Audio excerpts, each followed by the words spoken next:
Hello everyone. तो previous lecture में हमने हिस्ट्री ऑफ कंप्यूटर्स कवर किया था। अब हम स्टार्ट करेंगे जनरेशन ऑफ कंप्यूटर। इसमें देखिए बेसिकली कंप्यूटर का ओवरऑल जितना भी एवोल्यूशन हुआ है उसे 5 जनरेशन में डिवाइड किया गया है। फर्स्ट जनरेशन जो वो 1940 से स्टार्ट होती है और 56 तक चलती है। तो फर्स्ट जनरेशन में हार्डवेयर कंपोनेंट्स कौन कौन से यूज़ हुए थे? देखिए वैक्यूम ट्यूब्स यूज़ की जाती थी लॉजिक सर्किट के लिए, यानी कि जो प्रोसेसिंग वाला पार्ट होता है उसमें वैक्यूम ट्यूब्स यूज़ की गई थी। फिर इसके अलावा इनपुट के लिए पंच कार्ड और पेपर टेप यूज़ की जाती थी। आउटपुट के लिए उस टाइम पे मॉनिटर्स वगैरह नहीं होते थे, इसलिए जो भी डाटा प्रोसेस होकर आता था लॉजिक सर्किट में उसका आउटपुट प्रिंटर के द्वारा लिया जाता था। बाकी स्टोरेज के लिए मैग्नेटिक ड्रम और रिलेज यूज़ की जाती थी उस टाइम पे। तो बेसिकली काफ़ी सारे सवाल बन जाते हैं यहाँ से कि वैक्यूम ट्यूब जो कौन सी जनरेशन में यूज़ की जाती थी, तो फर्स्ट जनरेशन में। इसके अलावा मैग्नेटिक ड्रम्स से पहले भी क्वेश्चन पूछा जा चुका है कि मैग्नेटिक ड्रम्स कौन सी जनरेशन में यूज़ किए जाते हैं, तो फर्स्ट जनरेशन में। बाकी ये जो टाइम पीरियड रहता है ये रफ टाइम पीरियड है। किसी बुक में आपको 40 to 55 दे रखा होगा, किसी पे 57 दे रखा होगा, तो इसको इतना सीरियसली लेने की ज़रूरत नहीं है। फिर नेक्स्ट इसके बाद उस टाइम पे कोई सॉफ्टवेयर नहीं हुआ करते थे। उस टाइम पे मशीन से जो भी काम लेना होता था उसकी इंस्ट्रक्शन मशीन लैंग्वेज में दी जाती थी। यानी कि मान लो अगर मुझे कंप्यूटर से एडिशन भी करवानी है तो वो एडिशन की इंस्ट्रक्शन भी मुझे बाइनरी लैंग्वेज या मशीन लैंग्वेज यानी कि 0 और 1 की फॉर्म में देनी पड़ती थी। तो इसलिए फर्स्ट जनरेशन के कंप्यूटर्स को प्रोग्राम करना बहुत मुश्किल होता था, क्योंकि इन्हें इंस्ट्रक्शन दी जाती थी मशीन लैंग्वेज में, और मशीन लैंग्वेज ह्यूमंस के लिए अंडरस्टैंड करना बहुत मुश्किल है। फिर उसके बाद स्पीड जो उस टाइम के कंप्यूटर्स की वो बहुत कम होती थी, मिली सेकेंड्स में स्पीड रहती थी। तो मिली सेकेंड का मतलब है 10⁻³ यानी कि 1 सेकेंड में कंप्यूटर लगभग 1000 के करीब कैलकुलेशन करने में सक्षम थे। तो ये कुछ फीचर्स है फर्स्ट जनरेशन कंप्यूटर्स के। साइज़ उन कंप्यूटर्स का बहुत बड़ा हुआ करता था। इनफैक्ट कुछ कंप्यूटर जो एक एक कमरे के बराबर स्पेस ऑक्यूपाई करते थे। बाकी स्टोरेज जो है इन कंप्यूटर्स की बहुत कम थी, परफॉर्मेंस भी बहुत स्लो थी, और इसके अलावा ये बहुत ज़्यादा हीट प्रोड्यूस करते थे, क्योंकि जैसा कि मैंने अभी बताया कि इस टाइम के कंप्यूटर्स में वैक्यूम ट्यूब्स यूज़ की जाती थी जो कि बहुत हीट प्रोड्यूस करती थी। और उस टाइम के कंप्यूटर्स को बेसिकली साइंटिफिक पर्पज़ के लिए ही यूज़ किया जाता था, क्योंकि एक कॉमन मैन के लिए इन कंप्यूटर्स को अफोर्ड कर पाना लगभग इम्पॉसिबल था। जैसे कि मैंने प्रीवियस लेक्चर्स में भी बताया था कि इन कंप्यूटर्स को जो है वो गवर्नमेंट फंडिंग के जरिए डेवलप किया गया था, और लाखों करोड़ों डॉलर लग जाते थे एक कंप्यूटर को डेवलप करने में। तो ये सब एग्जांपल है फर्स्ट जनरेशन कंप्यूटर्स के, जैसे एडसैक हो गया, एडवैक हो गया, यूनिवैक, IBM 701, IBM 650, ENIAC। तो ये सब फर्स्ट जनरेशन कंप्यूटर के एग्जाम्पल हैं। तो बेसिकली 1940 से लेके 56 के बीच में जितने भी कंप्यूटर बने हैं वो फर्स्ट जनरेशन में आते हैं। कोलोसस हो गया, मार्क 1 हो गया, या फिर Z3 हो गया, ये सभी फर्स्ट जनरेशन कंप्यूटर के एग्जाम्पल। फिर उसके बाद सेकंड जनरेशन की शुरुआत होती है जो कि 1956 से शुरू हुई और 1963 तक चली। तो सेकंड जनरेशन में जो ट्रांजिस्टर का आविष्कार हुआ उसकी वजह से कंप्यूटर का साइज़ बहुत कम हो गया, और ये एक बहुत बड़ा रेवोल्यूशन था कंप्यूटर वर्ल्ड में। तो ये चीज़ भी बहुत बार पूछी जाती है एग्जाम में कि ट्रांजिस्टर कौन से जनरेशन में यूज़ किया गया था? सेकेंड जनरेशन में।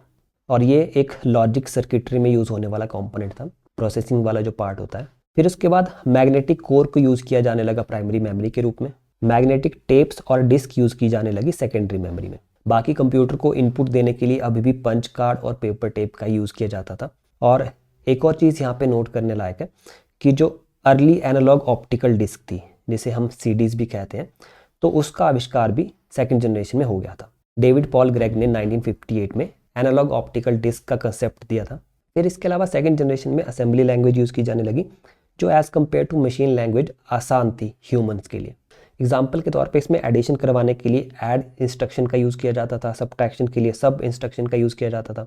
तो असेंबली लैंग्वेज की वजह से कंप्यूटर को इंस्ट्रक्शन देना थोड़ा आसान हो गया। तो इसी वजह से थोड़े बहुत सॉफ्टवेयर इस जनरेशन में डेवलप कर लिए गए, जैसे मल्टीटास्किंग ऑपरेटिंग सिस्टम है, या फिर बैच ऑपरेटिंग सिस्टम है, जिसमें एक टास्क एग्जीक्यूट करने के बाद दूसरा टास्क ऑटोमेटिकली मेमोरी में आ जाता है। बाकी इसके अलावा स्टोर्ड प्रोग्राम का कंसेप्ट भी इस जनरेशन में यूज़ किया जाने लगा। तो अगर आपने प्रीवियस लेक्चर देखे हैं तो आपको पता होगा कि स्टोर्ड प्रोग्राम का कंसेप्ट किसने दिया था। अगर आपको पता है तो कमेंट सेक्शन में लिखिए।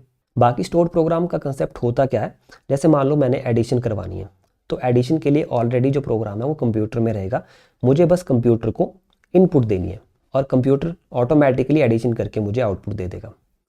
प्रीवियस जनरेशन में क्या होता था, कंप्यूटर में एडिशन करवाने के लिए उसमें डाटा तो एंटर करना ही पड़ता था, बाकी इसके अलावा एडिशन की इंस्ट्रक्शन भी उसमें अलग से इनपुट करनी पड़ती थी। तो स्टोर्ड प्रोग्राम की वजह से बेसिकली मल्टीटास्किंग करना ईजी हो गया। जैसे एग्जांपल के तौर पे एडिशन करनी है, सब्ट्रैक्शन करनी है, तो इसके लिए पहले से कंप्यूटर में प्रोग्राम सेव्ड रहते थे, आपको बस इनपुट देनी होती थी और कंप्यूटर आपको प्रोसेसिंग करके आउटपुट दे देता था। तो असेंबली लैंग्वेज से रिलेटेड भी क्वेश्चन एग्जाम में पूछा जाता है।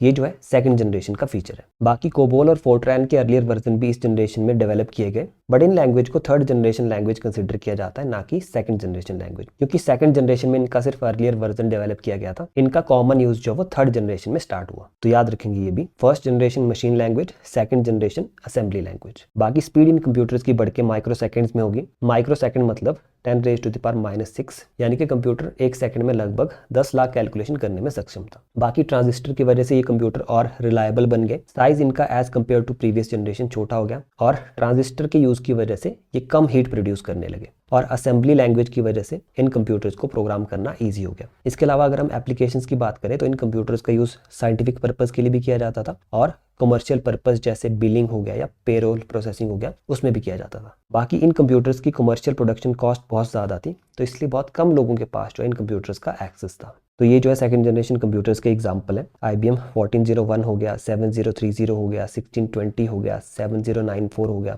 या फिर हनीवेल 400 हो गया, CDC 3600 हो गया। फिर उसके बाद आती है थर्ड जनरेशन, जिसकी शुरुआत 1964 में हुई और 72 तक ये जनरेशन चली। तो थर्ड जनरेशन का जो मेन फीचर है बेसिकली वो है इंटीग्रेटेड सर्किट। तो इंटीग्रेटेड सर्किट भी ट्रांजिस्टर का यूज करके ही बनाया जाता है। ट्रांजिस्टर्स को इंप्लीमेंट करने के लिए जो टेक्निक यहाँ पे यूज की गई थी वो थी SSI और MSI, यानी कि स्मॉल स्केल इंटीग्रेशन और मीडियम स्केल इंटीग्रेशन। तो बेसिकली इंटीग्रेटेड सर्किट में जो मटेरियल यूज होता है उसको सिलिकॉन कहते हैं, और सिलिकॉन एक सेमीकंडक्टर है।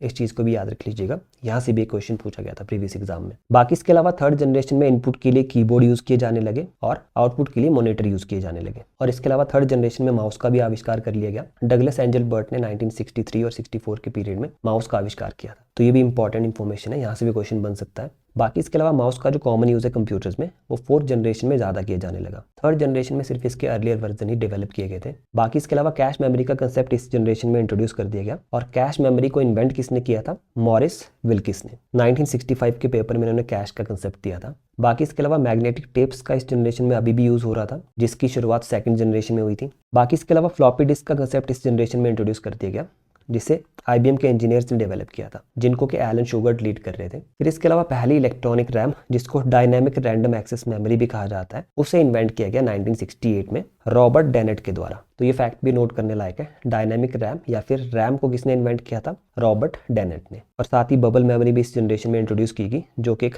नॉन वॉलेटाइल या फिर नॉन चेंजेबल मेमोरी थी। बबल मेमोरी में क्या होता है? मैग्नेटिक रूप से इन्फॉर्मेशन को स्टोर किया जाता है, और ये इन्फॉर्मेशन को परमानेंटली स्टोर रखती थी, तभी इसे नॉन वॉलेटाइल मेमोरी कहा जाता है। और इसे बेल लैब्स में 1967 में एंड्री बॉबेक ने डेवलप किया था। बाकी इसके अलावा दुनिया का पहला पैकेट स्विचिंग नेटवर्क ARPANET 1969 में इन्वेंट किया गया, इसी जनरेशन में।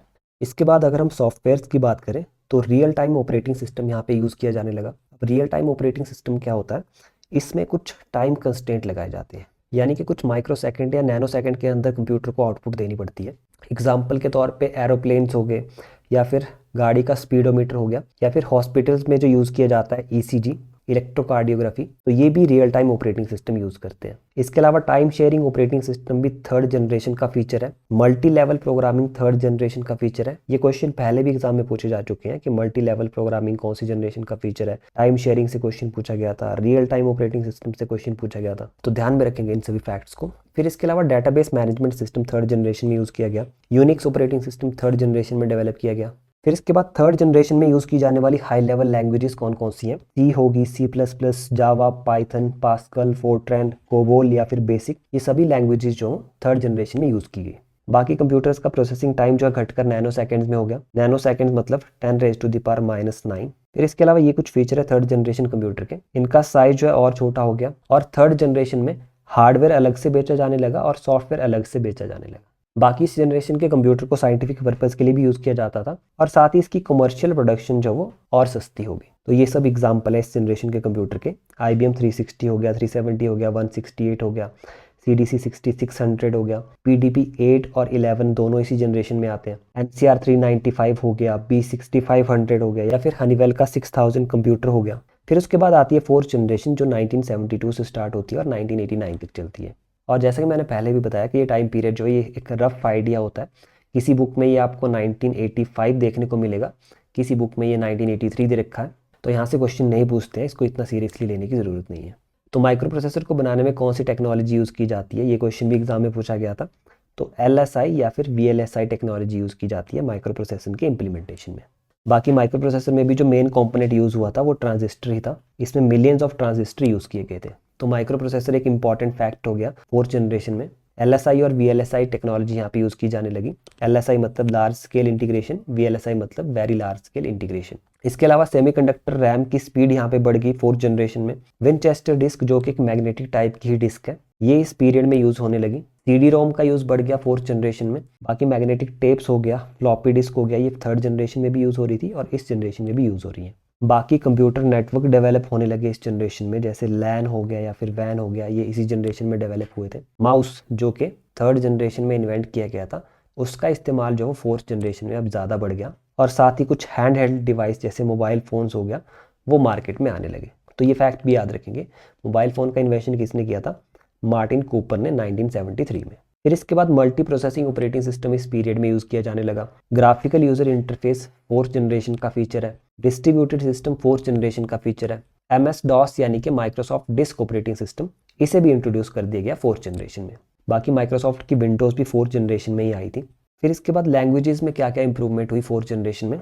सबसे पहली चीज़ तो लैंग्वेज जो वो प्रॉब्लम ओरिएंटेड बन गई। प्रॉब्लम ओरिएंटेड का मतलब जिस तरह का टास्क परफॉर्म करना है उसके हिसाब से अलग लैंग्वेज डेवलप होने लगी। एग्जाम्पल के तौर पे रिपोर्ट्स जनरेट करनी है तो उसके लिए अलग लैंग्वेज डेवलप होगी। वेब डेवलपमेंट करनी है तो उसके लिए HTML आ गई। डेटाबेस के साथ डील करना है तो स्ट्रक्चर्ड क्वेरी लैंग्वेज आ गई मार्केट में। तो ये चीज़ भी याद रखनी है, SQL जो 4th जनरेशन में आई थी। इसके अलावा HTML, MATLAB, ये कुछ इंपॉर्टेंट लैंग्वेजेस है 4th जनरेशन की। कंप्यूटिंग की बात करें तो प्रोसेसिंग टाइम और घट गया और ये पीको सेकंड्स में हो गया। पीको का मतलब होता है 10⁻⁻12। और साथ ही कंप्यूटर्स और पोर्टेबल हो गए और इनको जनरल पब्लिक के लिए भी अवेलेबल करवा दिया गया। जैसा कि पहले भी मेंशन किया गया है कि पीसीज कौन सी जनरेशन में मार्केट में आए? 4th जनरेशन में। तो ये कुछ एग्जांपल्स है 4th जनरेशन के, जैसे इंटेल की 4004 चिप जो 4th जनरेशन में मार्केट में आई थी और ये दुनिया का पहला माइक्रो प्रोसेसर था। फिर इसके बाद IBM ने 1981 में होम पर्पज़ के लिए पहला कंप्यूटर लॉन्च किया। 1984 में एप्पल का मैकिंटॉश आया। बाकी एप्पल 1 और एप्पल 2 भी 4th जनरेशन में आए थे। और एप्पल 1 और एप्पल लीसा के बारे में एक इंपॉर्टेंट फैक्ट मैंने प्रीवियस क्लास में शेयर किया था, तो अगर आपको वो फैक्ट याद है तो कमेंट बॉक्स में लिखकर बता सकते हैं। इसके अलावा क्रे 1 जो कि एक सुपर कंप्यूटर था, वो भी इस जनरेशन में डेवलप किया गया। क्रे XMP हो गया, TRS-80 हो गया, VAX 9000 हो गया, IBM का 4341 हो गया या फिर IBM का 5150 हो गया, ये सारे इसी जनरेशन के कंप्यूटर हैं। और IBM ने जो होम पर्पज़ के लिए अपनी सीरीज़ लॉन्च की थी वो यही थी, IBM 5150। इसके बाद IBM की 5160 सीरीज़ आई। बाकी IBM के इन कंप्यूटर्स को IBM XT के नाम से भी जाना जाता है। फिर इसके बाद 5th जनरेशन आती है जिसकी शुरुआत 1989 में हुई और अभी प्रेजेंट में 5th जनरेशन ही चल रही है। तो 5th जनरेशन में जो है वो SLSI या फिर ULSI टेक्नोलॉजी यूज़ होने लगी। SLSI का मतलब होता है सुपर लार्ज स्केल इंटीग्रेशन और ULSI का मतलब अल्ट्रा लार्ज स्केल इंटीग्रेशन, तो ये एक ही चीज़ है दोनों। इसके अलावा पैरेलल प्रोसेसिंग होने लगी 5th जनरेशन में और नैनो टेक्नोलॉजी भी इंट्रोड्यूस हो गई।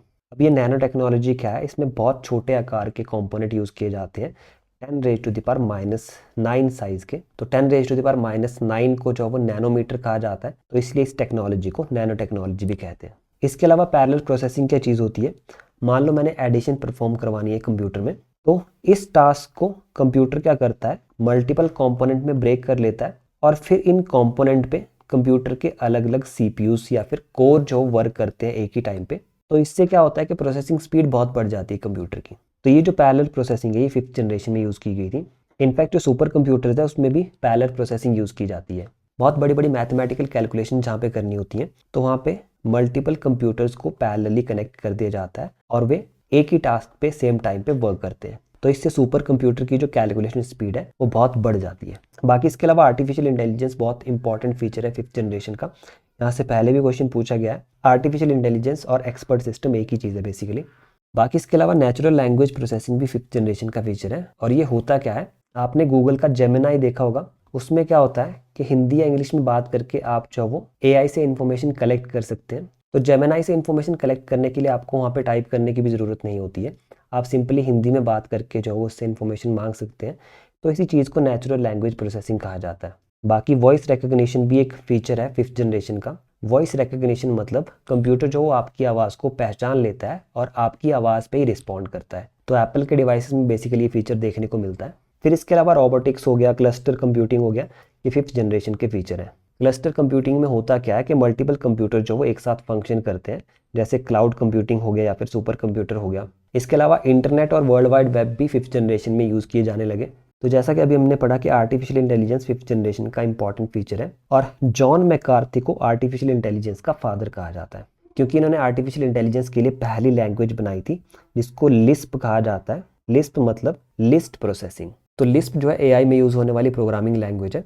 इसके अलावा प्रोलॉग हो गया, मरकरी हो गया, OPS 5 हो गया, ये 5th जनरेशन की लैंग्वेजेस हैं। कि कंप्यूटर की स्पीड की बात करें तो सुपर कंप्यूटर की स्पीड जो फ्लॉप्स में मेजर की जाती है, फ्लॉप का मतलब होता है फ्लोटिंग पॉइंट ऑपरेशंस पर सेकंड। और 5th जनरेशन के कंप्यूटर जो हो जनरल पर्पस में भी यूज़ होने लगे, जैसे कि PC हो गया, और साइंटिफिक पर्पस में भी यूज़ होने लगे, एग्जाम्पल के तौर पे सुपर कंप्यूटर्स। तो IBM की नोटबुक्स होगी, या फिर पेंटियम PC हो गया, सन वर्क स्टेशन हो गया, IBM SP2 हो गया, SGI Origin 2000 हो गया, परम 10000 हो गया, ये सभी 5th जनरेशन कंप्यूटर के एग्जाम्पल्स हैं। बाकी लैपटॉप और डेस्कटॉप जितने भी हैं जो 1989 के बाद डेवलप हुए, वो सभी 5th जनरेशन में आएंगे। इसके अलावा AI के कुछ एग्जाम्पल्स जैसे ChatGPT हो गया, जिसे OpenAI के सैम एल्टमैन ने डेवलप किया था, जेमिनाई हो गया, ग्रॉक हो गया, डीपसीक हो गया, ये सभी आर्टिफिशियल इंटेलिजेंस के एग्जाम्पल्स हैं। इसके बाद कुछ और इंपॉर्टेंट फैक्ट्स है जहाँ से क्वेश्चन पूछे जा सकते हैं एग्जाम में। तो ARPANET के बारे में मैंने पहले ही बता दिया, ये दुनिया का पहला पैकेट स्विचिंग नेटवर्क था जिसे 1969 में डेवलप किया गया।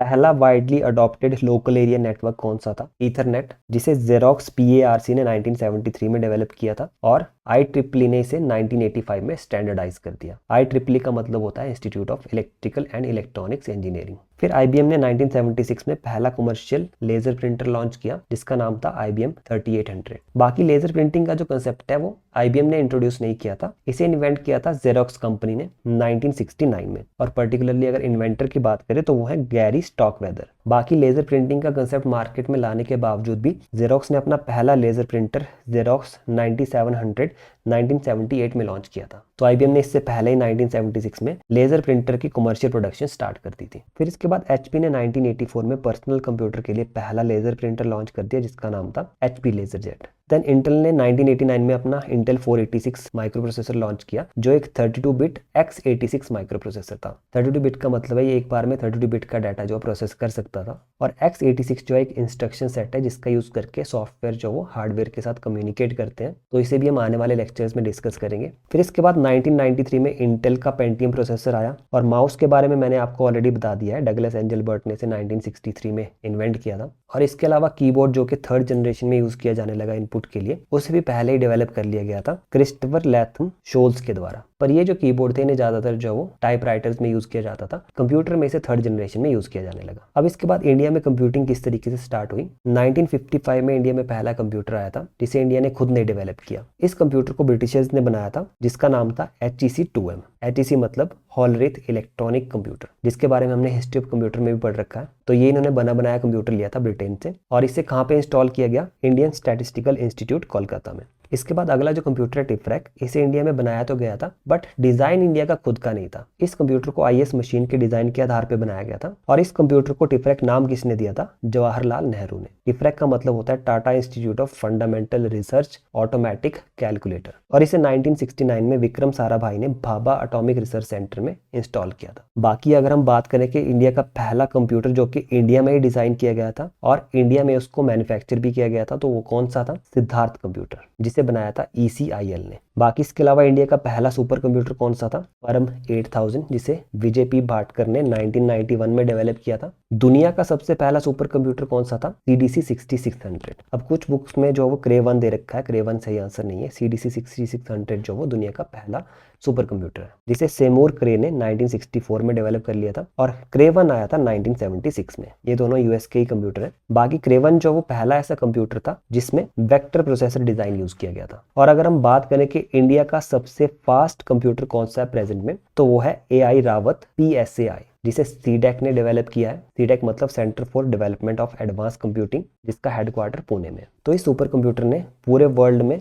75th रैंक हासिल किया था 2023 में, और 2024 में इसने 136 रैंक हासिल किया था। बाकी 2025 की रैंकिंग अभी आई नहीं है। बाकी इसके अलावा कुछ और इंडियन सुपर कंप्यूटर जो कि इंपॉर्टेंट रहे हैं, जैसे 2017 का सबसे फास्ट सुपर कंप्यूटर था प्रत्युष, जिसकी स्पीड थी 3.7 पीटाफ्लॉप्स और इसे डेवलप किया था सूर्य चंद्र राव ने। 2021 का सबसे फास्ट कंप्यूटर था परम सिद्धि एआई, इसकी स्पीड थी 5.2 पीटाफ्लॉप्स और इसे सीडेक ने डेवलप किया था और इस सुपर कंप्यूटर ने टॉप 500 में 111वीं रैंक जो हासिल की थी। बाकी परम शिवाय इंडिया का पहला ऐसा सुपर कंप्यूटर है जिसे एनएसएम यानी कि नेशनल सुपर कंप्यूटिंग मिशन के अंडर इंस्टॉल किया गया था 2020 में आईआईटी भुवनेश्वर में। बाकी परम प्रवेग हो गया, परम उत्कर्ष हो गया, परम अनंत हो गया, ये सारे परम के डिफरेंट मॉडल्स हैं। परम हिमालय यहाँ पे इंपॉर्टेंट हो जाता है क्योंकि इसे इंस्टॉल किया गया है आईआईटी मंडी में। बाकी 2024 की टॉप 500 रैंकिंग में इंडिया के 6 सुपर कंप्यूटर ने जगह बनाई है। तो सबसे फास्ट जैसा कि मैंने अभी बताया एआई रावत, 8.5 पीटाफ्लॉप की इसकी मैक्सिमम स्पीड है। फिर आता है अर्का,